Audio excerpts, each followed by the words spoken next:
Assalamualaikum warahmatullahi wabarakatuh. Perkenalkan, saya Ulfa Hidayati dari program studi pendidikan guru pendidikan anak usia dini nomor induk mahasiswa 20144900001. Pada video kali ini saya akan membahas tentang materi deteksi dini tumbuh kembang anak.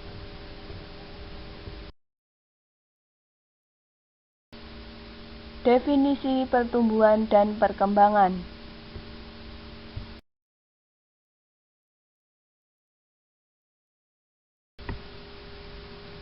Pertumbuhan berkaitan dengan masalah perubahan ukuran, besar, jumlah atau dimensi pada tingkat sel, organ maupun individu. Pertumbuhan bersifat kuantitatif sehingga dapat diukur dengan satuan berat, satuan panjang, umur tulang, dan keseimbangan metabolik atau retensi kalsium dan nitrogen dalam tubuh. Pertumbuhan mempunyai ciri-ciri khusus yaitu perubahan ukuran, perubahan proporsi, hilangnya ciri-ciri lama, serta munculnya ciri-ciri baru. Terdapat 3 periode pertumbuhan cepat yaitu masa janin, masa bayi 0-1 tahun, dan masa pubertas.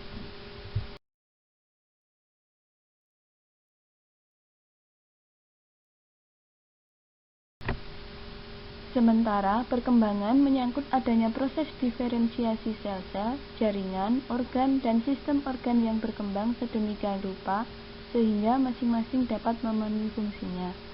Proses perkembangan terjadi secara simultan dengan pertumbuhan, sehingga setiap pertumbuhan disertai dengan perubahan fungsi. Perkembangan fase awal meliputi beberapa aspek kemampuan fungsional, yaitu kognitif, motorik, emosi, sosial, dan bahasa. Perkembangan pada fase awal ini akan menentukan perkembangan fase selanjutnya. Kekurangan pada salah satu aspek perkembangan dapat mempengaruhi aspek lainnya. Tahapan pertumbuhan dan perkembangan.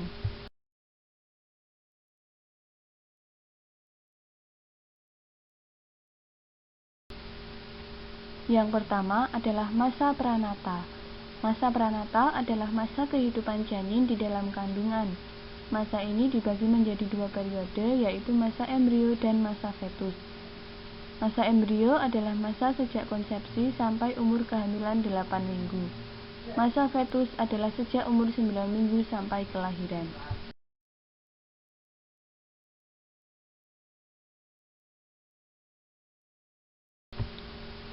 Yang kedua adalah masa postnatal.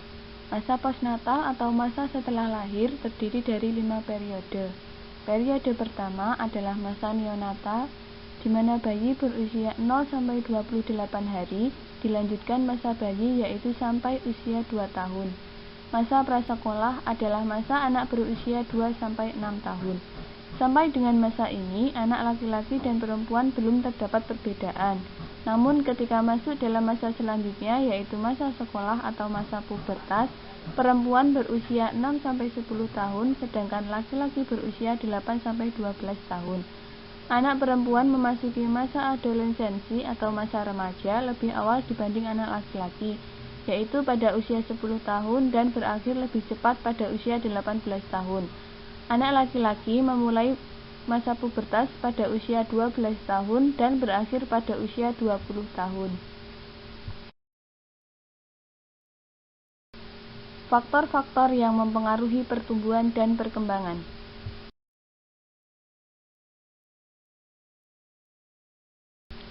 Yang pertama ada faktor internal. Faktor internal terdiri dari perbedaan ras atau etnik atau bangsa, keluarga, umur, jenis kelamin, kelainan genetik, dan kelainan kromosom. Misalnya, anak yang terlahir dari suatu ras tertentu, misalnya ras Eropa, mempunyai ukuran tungkai yang lebih panjang daripada ras Mongol. Adanya suatu kelainan genetik dan kromosom dapat mempengaruhi pertumbuhan dan perkembangan anak, seperti yang terlihat pada anak yang menderita sindroma Down.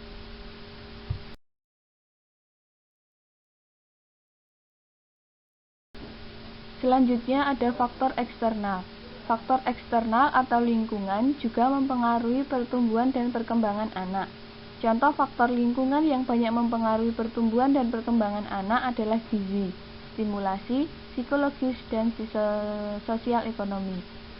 Faktor lain yang tidak dapat dilepaskan dari pertumbuhan dan perkembangan anak adalah faktor sosial ekonomi. Kemiskinan selalu berkaitan dengan kekurangan makanan, kesehatan lingkungan yang jelek, serta kurangnya pengetahuan.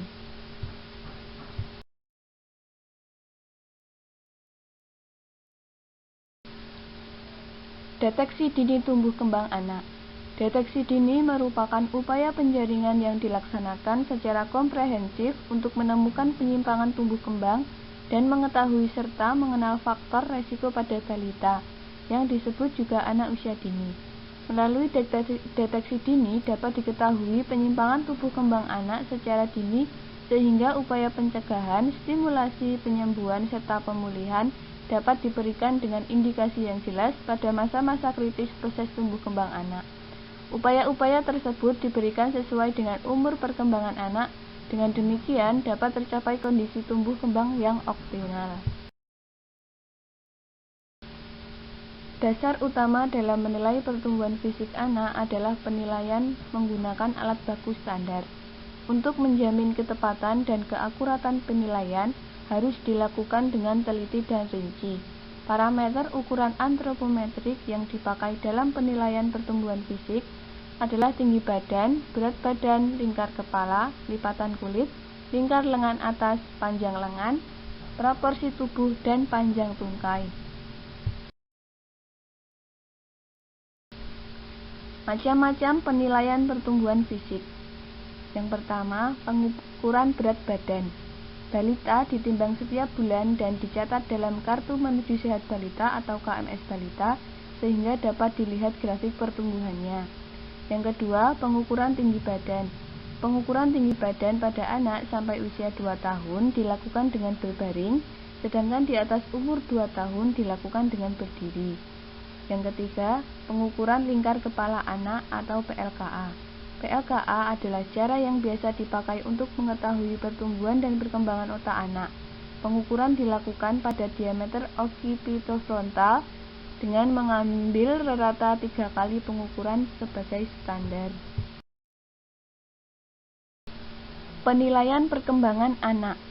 Untuk menilai perkembangan anak, banyak instrumen yang dapat digunakan. Salah satu instrumen adalah screening yang dipakai secara internasional untuk menilai perkembangan anak adalah DDST-2. DDST-2 merupakan alat untuk menemukan secara dini masalah penyimpangan perkembangan anak umur 0 sampai dengan kurang dari 6 tahun. Pemeriksaan yang dihasilkan DDST-2 bukan merupakan pengganti evaluasi diagnostik, namun lebih ke arah membandingkan kemampuan perkembangan seorang anak dengan anak lain yang seumuran. DDST-2 digunakan untuk menilai tingkat perkembangan anak sesuai umurnya pada anak yang mempunyai tanda-tanda keterlambatan perkembangan maupun anak sehat. Gangguan pertumbuhan dan perkembangan anak.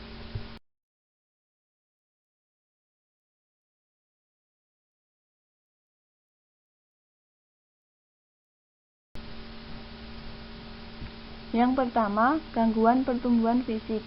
Gangguan pertumbuhan fisik meliputi gangguan pertumbuhan di atas normal dan gangguan pertumbuhan di bawah normal. Apabila grafik berat badan di bawah normal, kemungkinan anak mengalami kekurangan gizi, menderita penyakit kronis, atau kelainan hormonal. Lingkar kepala yang lebih dari normal dapat dijumpai pada anak yang menderita hidrosefalus, megaencefali, tumor otak, ataupun hanya merupakan variasi normal. Sedangkan apabila lingkar kepala kurang dari normal, dapat diduga anak menderita retardasi mental, malnutrisi kronis, ataupun hanya merupakan variasi normal. Jenis gangguan penglihatan yang dapat diderita oleh anak antara lain adalah motoritas visual yang terlambat, gangguan refraksi, juling, nistagmus, ambliopia, buta warna, dan kebutaan akibat katarak, neuritis optik, glaukoma, dan lain sebagainya.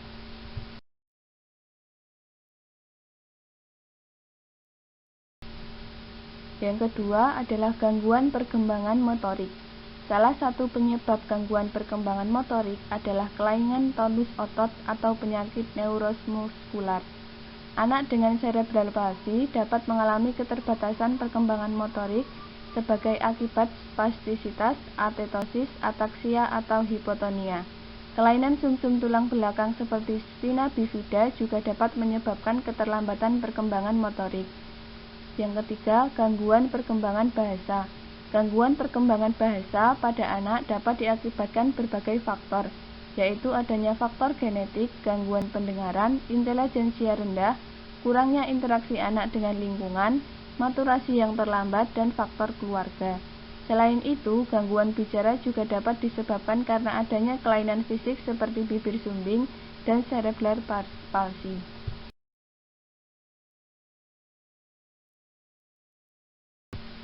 Yang keempat, gangguan emosi dan perilaku.